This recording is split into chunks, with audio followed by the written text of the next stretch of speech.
Hi everyone, my name is Awa. I am the author of Wanderings of a Seeker. It's been a couple of weeks since I got back from Montreal where I had a book launch, and thank you so much to everyone who could make it, and we had so much fun. There was positive energy in that room. We shared special moments, and thank you for giving me your time.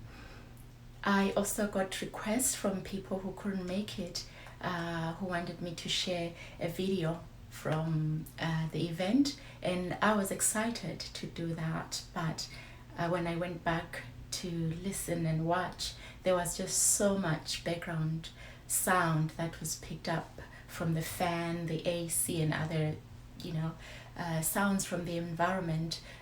Luckily, I had also connected my lapel mic to my phone just to pick up voice, and I do have an audio clip that I would like to share with you from the event, and the reason being that it will give you sort of a background before I share with you the piece that I read at the event.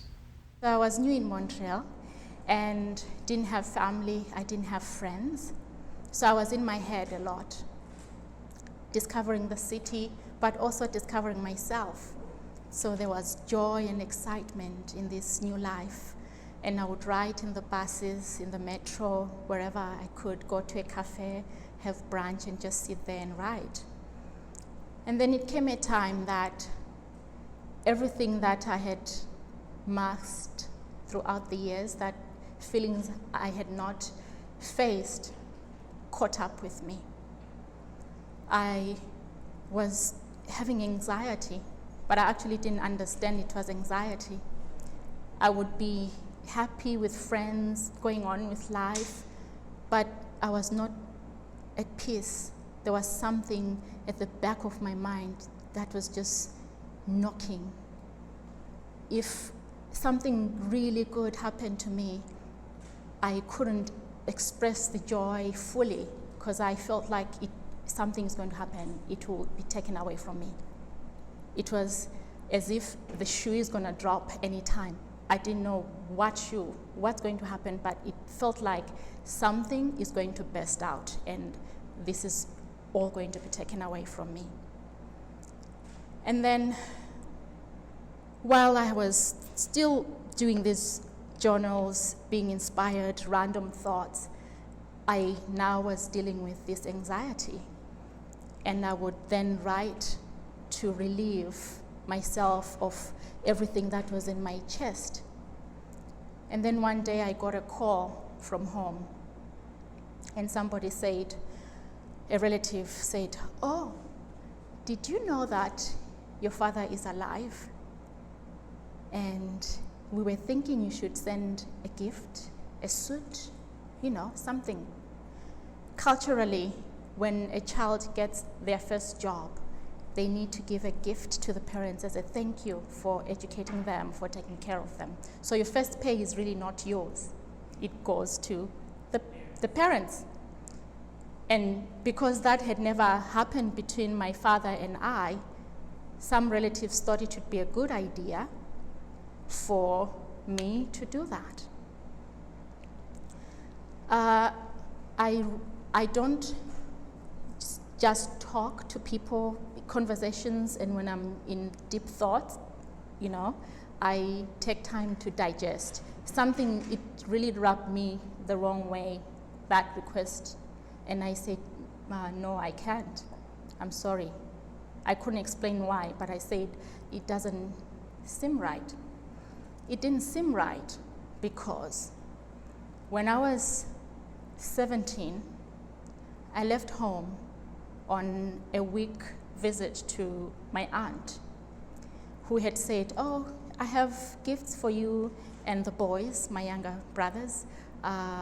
If I send it by courier, it would be too expensive. Why don't you come visit and bring these parcels back with you as your luggage?" Which I did. I turned 18 when I was at my aunt's house that weekend, and I remember thinking, oh my God, my world is opening up. When you are 18 in Zimbabwe, there's so much you are allowed to do. So I didn't know what I wanted to do, but I just felt, oh, I am empowered somehow being 18, right? And then I went back home. When I got there, my father and my stepmother were gone. They took everything that was theirs. There were little things, a work suit that my father used when he was fixing cars, a bicycle, and tattered couches. Everything else was gone, but my 3 siblings were there. There was no explanation for us. So fast forward, 15 years later, I'm getting this call that I should send a gift to a man who left and never came back. So it's 15 years later, I'm hearing he's alive. And then after I put down the phone, I was a zombie for a few days, just, in my thoughts thinking something is wrong. I'm going through these feelings. I don't know what's happening to me. And then I woke up one night and I was suffocating. I couldn't breathe. I was drowning. And I went to open the window to catch up my breath, and then I would end up crying. And it felt like something was coming here, a ball of anger or something, and I would feel like beating myself, taking something sharp and cutting myself. I didn't know what to do because I didn't know what was happening to me. This went on for months, but it mostly happened at night. So my days, I would go to school, do my assignments, everything, wake up in the middle of the night out of breath. But then it started happening during the day. And I would cry, not knowing how do you explain to your colleagues, your boss, what's happening to you? You're crying, and I got sickly. I was desperate for something, somebody help me, but what help did I need? I didn't know. So I was writing.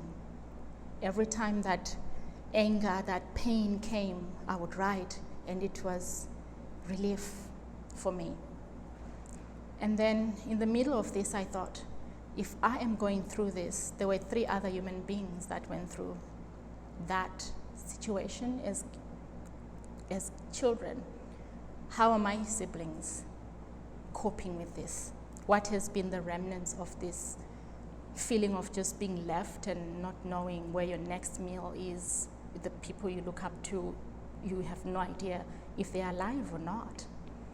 And I picked up the phone, I got a calling card, and called my younger sister. She was the first person that I called. And it was a hard conversation. She was in pain, there was crying, but guess what? They were my healers.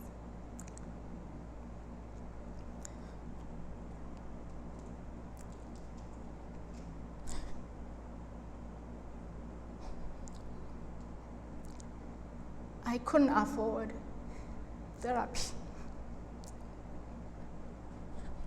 This was my therapy. And my sister and my brothers were my therapy.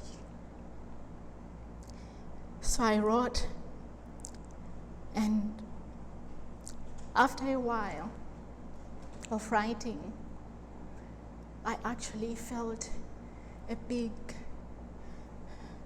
something being lifted away from me. And I knew that this was done. This is on page 140. The title is Soap Pieces.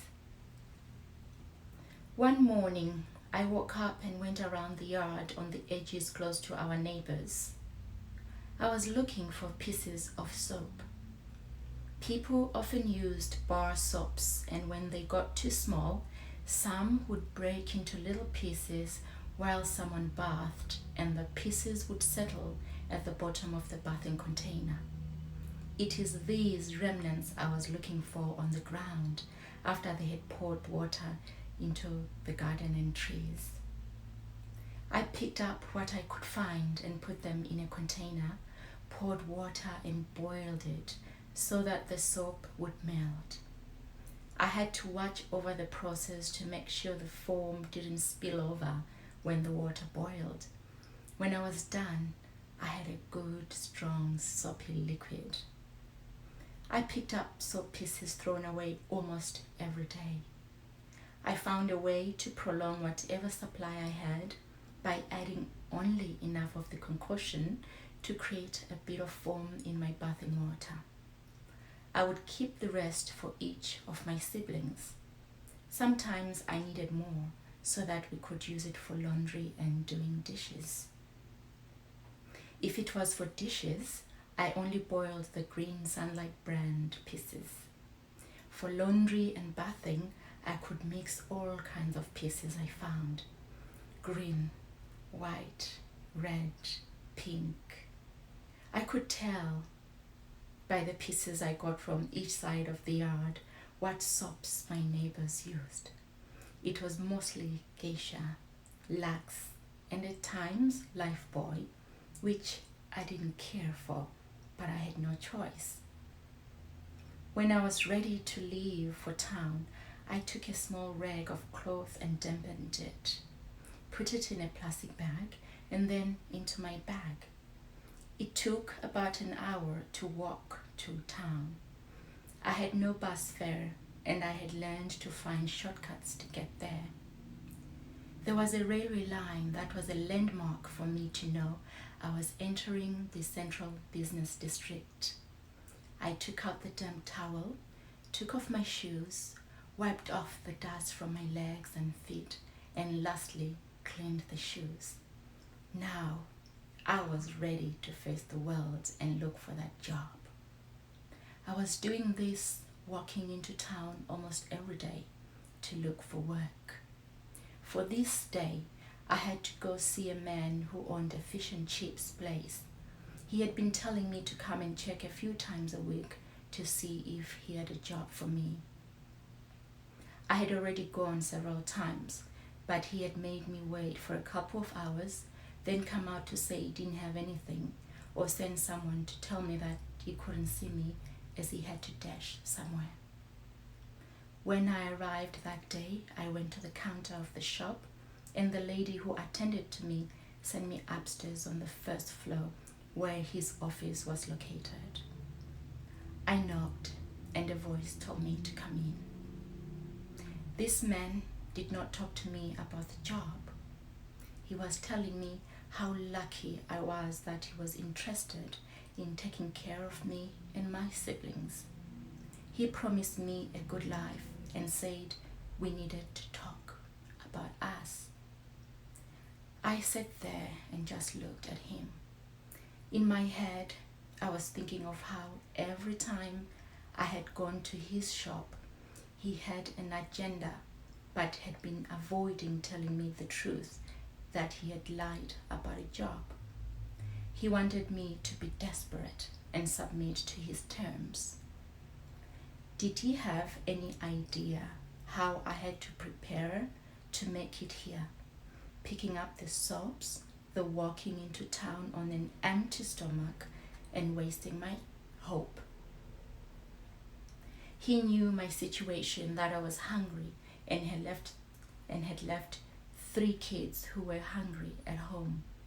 He had never even offered me chips, even the ones that ended up being thrown away by his shop. I would have been grateful for the reject chips. But I never asked for food. I would go back home with nothing. So at this point, I felt that he had wasted time while raising my hopes for nothing. I knew he was married with kids. I imagined possibilities if I took his deal. I would probably end up with kids who didn't have an available father or with a sexually transmitted disease. Who would I blame? I thought of the situation I was in and how I was a casualty of adults' poor decisions.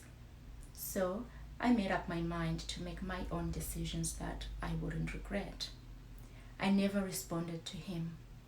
He stood up to come to my side of the desk, talking his sweet nothings, trying to convince me of his idea.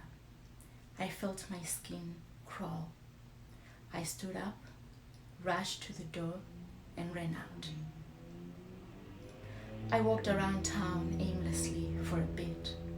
I was thinking of other ideas for work, cleaning houses and doing laundry during the day so I could get back home at the end of the day to be with my siblings.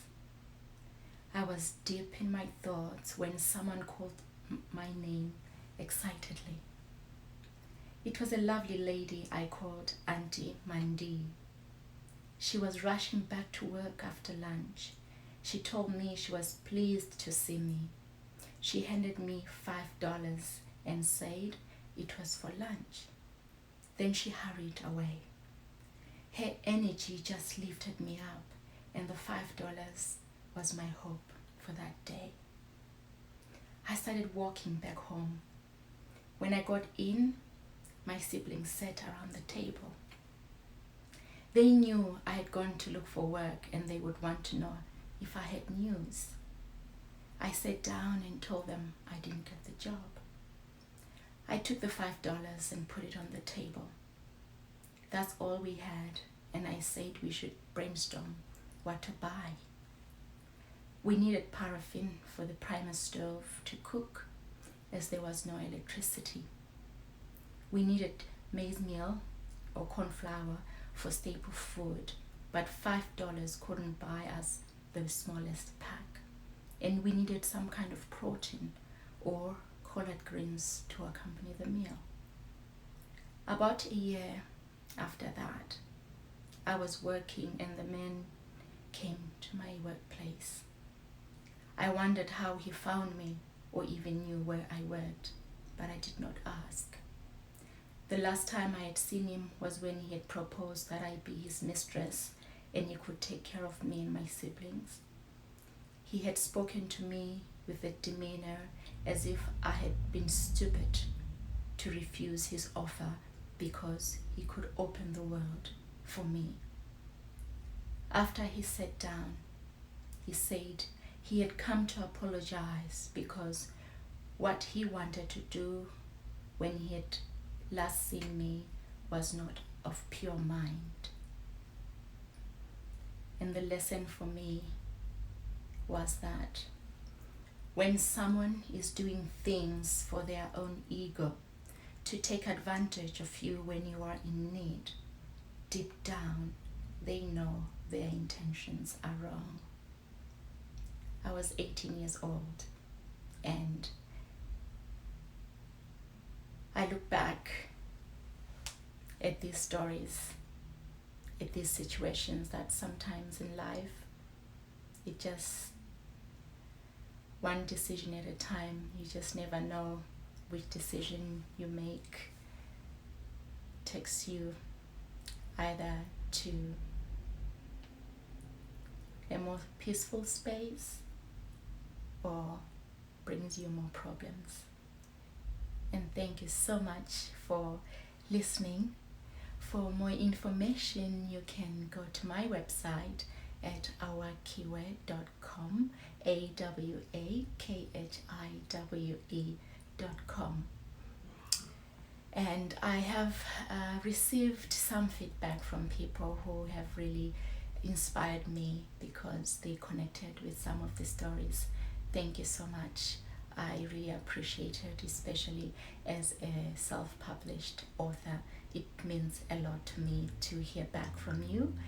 And until next time, thank you, ngiyabonga, grazie, merci, gracias.